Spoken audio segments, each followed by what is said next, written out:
Նոր Նորքի 5-րդ զանգվածի Սուրբ Սարգիս եկեղեցուն հարակից զբոսայգին է 7 ամիս առաջ։ Հիմա զբոսայգին այս տեսքն ունի։ Մտահոգ քաղաքացիներն ահազանգում են, Երևանի քաղաքապետարանը մերկացրել է իրենց այգին։ Կանաչի ծառները փրտին, այդ կամ ծառ։ Ծառերը շատ էր, 2 անգամ պաժար ընկավ ստեղ, եկան հանգցրեցին, բայց էլի ծառերն աճեցին։ Երրորդ անգամ էլ քաղաքապետարանն է ձեռք բարձրացրել իրենց այգու վրա, ասում են բնակիչները։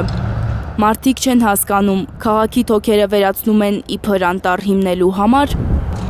Շատ է դեմը կդրեն, իսի ինչ ուրիշ բան են տնկելու, նայք ինչ քոքեր կարան դե։ Բայց ասում են ինչ ծառ են տնկելու, ասում են։ Հարցրել եմ, ոչ մեկը չի ասում ես։